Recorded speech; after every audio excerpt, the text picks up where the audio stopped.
So now we all have our missions, and now we're going to begin to move into the teaming up space. So we're going to begin the process of radical collaboration. And so, here you see this moth, Darwin's moth, and he found this orchid and it had a 28-inch nectary. And so he knew that there had to be a moth out there with a 28-inch proboscis that would pollinate it. And it took 100 years for them to find that moth, but it existed. And so that's, we're all shaping each other, and a little change here creates a little change there. And this is how living systems work. So for us to do radical collaboration together, not just across cultures and silos, but across worldviews and across species, if we're going to do that, we need to get on the same page. So as we move into teaming up, we're going to need to get some kind of principles, I think, in the way that we collaborate together. So this is from John and Phil Lane, to Phil, 4 directions of our wholeness in this radical collaboration process. And so you can see that what becomes necessary is co-creative leadership and design. And how can you do that? I mean, what's necessary for that to occur? It's, listening to each other. It's working together. It's hearing each other and seeing each other for as we are. And it's very hard to do that when we have these paradigms blocking our vision, because paradigms are like the water we swim in. We're not even aware of it. And so it makes it really easy for us to talk past each other and think we're saying the same thing, but we're really not. So what we want to do is reveal these paradigms and really dive in, so that when we're speaking to each other, we can hone in on those things, and we know what we're bringing and the baggage that is being received as well. Because Donella Meadows was saying that the highest leverage points for change are not just the processes through which we live and the structures that we live in, but the paradigms through which we see. That's the primary leverage point. So that's the work we're going to do. So we went through this last time, but we're going to dive in deeper now, and we're going to look at these, at our own missions through the lens. So we talked about extract value, arrest disorder, and do good. These are all paradigms that, like lenses that we can look at our work through. So, and all of them are there all the time. An animal has to extract value to survive, and it has to protect itself and its young. And it has to create things, improve things in its environment to develop and, launch successful offspring into the next generation. So all these things are always happening, and they're necessary, but they aren't all that you have. They're not sufficient. So we can think about these. Now, extract value, that is, what can I give for myself? Arrest disorder is, how can I stop this bad thing in the world? And do good is, how can I improve things for someone else outside me? Why don't you sit over here? All right. So those are 3 things. And then let's see. I thought what I would do is actually take my own story and my own paradigms and my own development. And you can just put in the chat, just identify the paradigm that I'm thinking through. So this will kind of train you a little bit to hear these things. So when I was really young, I lived in San Diego on the coast, and I spent a lot of time in the ocean. I was a rough water swimmer from age 6. So I spent a lot of time out here in the kelp forests, and I just loved floating around, going with the flow, and imagining I was all these other animals, all these other creatures in there. And I started thinking, what would it be like to be this animal and that animal? And look how free they are and how they interact and how this whole place is so rich from that. But then I'd go to SeaWorld, which was right next door. And I'd see, they had dolphins in this tiny little tank, and they had Shamu in a little bigger tank, and it was just horrendous. So I thought, God, what can I do to stop this? I have to stop this terrible thing. Yeah, there you go, John. And so I thought about it hard, and I thought about these lemmings. I saw this documentary, Disney documentary, and these lemmings apparently would become overpopulated every few years and start throwing themselves off a cliff. for the good of their species. But it turns out that the filmmakers were just throwing them off the cliff for more drama. But my thought was, well, can I find the lemming switch? So you can put the paradigm there. What paradigm is that? Well, okay, extract value, sure, but also I think do good. I meant the filmmakers. They were. Oh yeah, they were. That's right. That's right. But this idea of that they're going to do good for their species, it just isn't so. Evolution doesn't work that way. But I thought, well, if they have this switch in them, maybe I could find the lemming switch for us and cause ourselves to, commit suicide for the good of our species and everyone else. I was 4, give me a break. Yeah. So, but then, so that was my tack. And then I realized that's never going to work. How do you even do that? And then I discovered Jane Goodall, and she was going out in the field, and she had such humility and really giving respect and curiosity and earning her way into this society. And, she's become a conservationist. She's protected their lands, and she's helped people understand them better. So I would say that is, evolved potential, that she was doing that. And then when I was 18, I went and backpacked the Hawaiian Islands, and I was studying island biogeography. So I was studying the distribution of plants there. And what I started thinking was, wow, all these species came here as foreigners, and they naturalized. They came to belong there. They came to be specially tuned to that place and each other. And so they came home. So I thought, what is that process of coming home to place? Indigenizing. And so I thought, well, if they're doing that, and that's a natural process, we can do that as well. How can we come home to place and belong? And I think it's a process of making relationships, right? And tuning to each other. These species start to interact and co-evolve. And that's what makes the beauty of the Hawaiian Islands. So I think that's starting to go into evolved potential.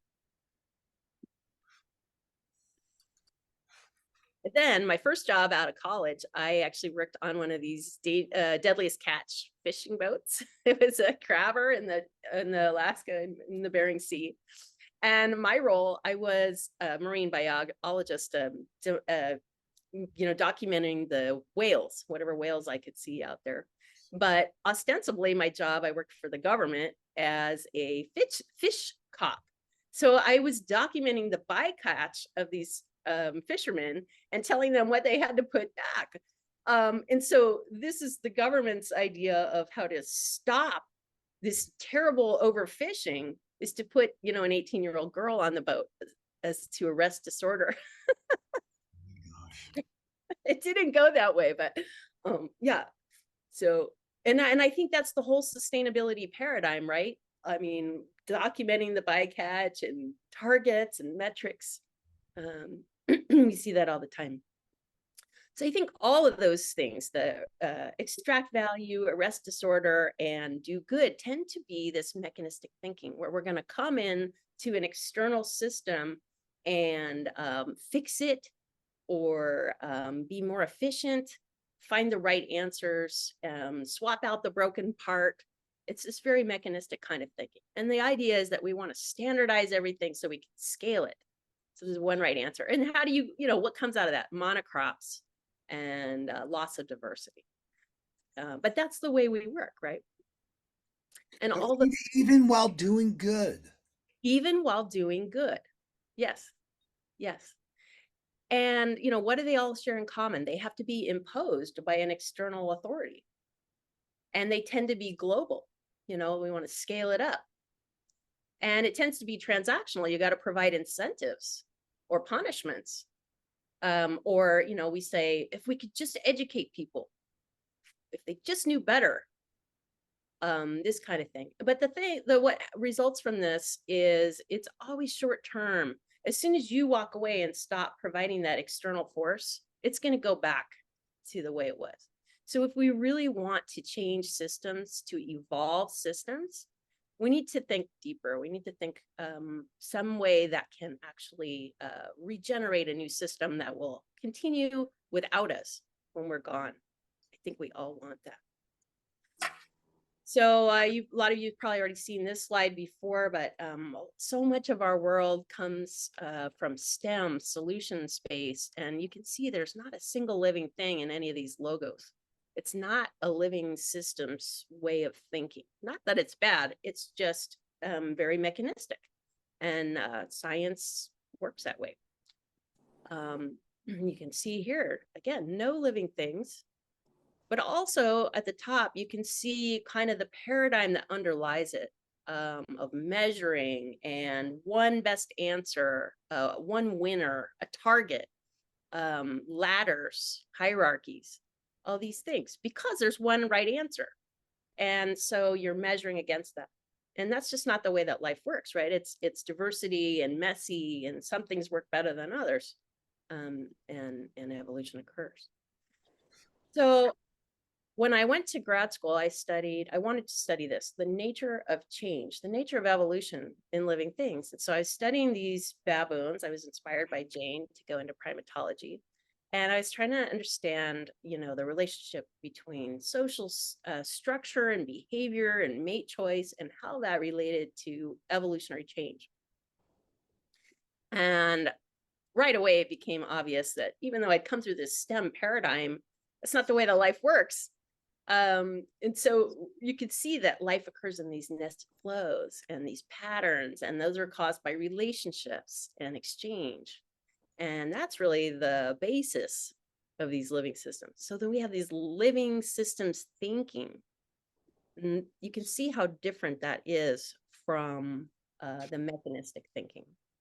And specifically that we're in open-ended systems, and that there is no outside the system. We're all in it. There's no way to throw things. And that really what happens is, instead of, life is pruning and selecting, but in that process, possibilities are expanding and diversifying. And sometimes tipping points are crossed that can change everything. So all this like hopelessness of determinism, that, we're doomed, or these outcomes are can be predicted. It's not true, because living systems can change on a dime. And so for me, I get a lot of hope from this. Like every morning, I'm like, I know that systems can change on a dime. And so that's, then you start looking for potential. Instead of solving problems, you're looking for potential. What could I do? What's available? What's possible? What could we do together? And so then every day becomes a hopeful, fun adventure. And so I think that if we have that, the self-organizing, look at beautiful this abalone is, completely self-organizing, makes itself. And it's that diverse, messy, random kind of thing.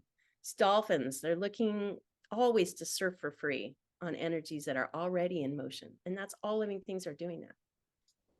And that's what tunes us to each other, and we start exchanging, and we start reciprocating, and we start co-evolving. It's that surfing for free together. And how all creatures are improving their world. They're creating things the same as we do. But sometimes these creations, these adaptations, can just explode a whole realm of possibility that we didn't even know was there. I love this. And it just, I wake up every morning feeling this, that I could be on the one thing that is going to explode into possibility. And it gives me a lot of optimism. So I think that the foundation of this mechanistic thinking versus life mind is that we're not optimizing parts or fixing problems or measuring against ideals. Life is diverse and messy, it's self-organizing. And what does a baby bird do when it's ready to fly? It hatches out of its egg and learns to fly, right? So it's a developmental process where we hatch into new capabilities, rather than, stopping things or regulating things or making things standardized. And a system evolves when new capabilities emerge, or if a relationships change, and that changes the patterns, like John's always talking about. So that's what we're really trying to do, is evolve new systems that can exist without us, that have new capabilities that we can't even imagine. My own journey has been through biomimicry, looking for these patterns in nature and trying to emulate them. You know, this is Jay Harmon, and he froze a whirlpool and created this impeller that and fans out of this, and it turns out to be 85% quieter and more efficient. So he's just by surfing for free, paying attention to the patterns, and going with the flow. It's a very living systems thing. Now we talked a lot about regeneration, and to me, that evolved potential level is regeneration. That's when living systems are creating themselves anew from one generation to the next. Nobody is, making it happen. It does itself, and a tree grows old and dies, but the forest remains, and all the species within it are still evolving. And I think that's our goal. To me, this living systems thinking, when we evolve our systems to a life mind, it's how do we live with the forest in a way that enables the forest to keep evolving, rather than how can we harvest it sustainably. So I think that's a real paradigm shift. And you'll notice the picture, indigenous people in Australia and the Californias were doing controlled burns, and they were doing it to increase potential, to increase the diversity of different species, reduce volatility in the future, increase what's available in the future. So they really, I think, had this mindset. And you can see it all around us in the world, that the mycelial networks underground are supporting 95% of the trees on Earth. And that's what we all depend on. So it's this kind of co-evolution, co-creation is what we're after. And I think, like, this is just the biomimicry manual that I used to write. And all these things, I was looking at the titles on these, they're all potential oriented. They're all just looking at what is already proven to work out there and how can we tap into that. I think it's an exciting and hopeful and empowering way to look at the world. So here we're returning to our paradigms, and we are going to go into looking at our own missions. But what we're doing when we're evolving systems is creating a pattern of uplift. We're triggering that through our radical collaboration. And I think that's exactly what we're trying to do now as we move into team time. So, developing potential. I'm just going to talk a little bit about that, and then I'm going to put you into breakout groups. So, I think developing potential starts with seeing the uniqueness of a thing, what it's trying to be uniquely. And so you can even think about that in terms of a purpose statement for every living system, not just creatures, but the system that you're working on. What is it trying to do? In what way? And for what reason? So tapping into what it's trying to be and enabling that, empowering it, rather than imposing what you believe it should do. And so you can put it into a purpose statement, just in the system that you're trying to improve or empower. And degeneration begins with a failure to see and be seen. And I think we're suffering from that across the board. Just John showing up and seeing me has enabled me to be here to empower you all. And it's when we're in our silos and you're not seen and you don't see others, nothing can happen. No radical collaboration can happen. And we lose the unique talents that we have among us. And it goes back, I think, to these 4 directions, that if we're going to do this work together, it comes to the curiosity and consideration, authenticity, and really reverence for all living things and one another. So I am going to invite us to, as we go through this, come up with principles and that we can use to kind of check each other as we do the work together. So you can say, hey, are you coming at that from an extract value perspective? Or are you seeing the unique potential of this system? Are you seeing what's trying to become? Are you thinking about it in terms of all our relations? Are you thinking about it from everyone's perspective? Mm. And we don't really do that because we come in and we have an imperative to create the most efficient answer. And so this is a very different thing, thinking about all our relations and co-creators. And arguably that's an indigenous worldview. Mm. And I'm a scientist, hardcore scientist, but why I've come in my own evolution to see that the indigenous people are the original scientists, and even deeper because they are considering the perspectives of all their relations. All these perspectives are valid and equally important. And I think that's what's missing from science, is this idea that there's a system out there and we can figure out, in the lab through the microscope or through our experiments, what the best answer is. But in reality, we're in the system. There is no way. And indigenous peoples know that. I think it comes back to Jane, her respect and curiosity and co-creation there. So here's some examples of principles that we might consider. And I'm just going to invite you to keep thinking of them as we go. And something you can put in the chat, and it's something you can be thinking of in your work. So in this case, and how are we supposed to consider all our relations? Well, we can be curious. We could listen and watch. We can ask. Prior informed consent is a pretty good principle. And just zooming out, just considering other perspectives. We don't do that enough.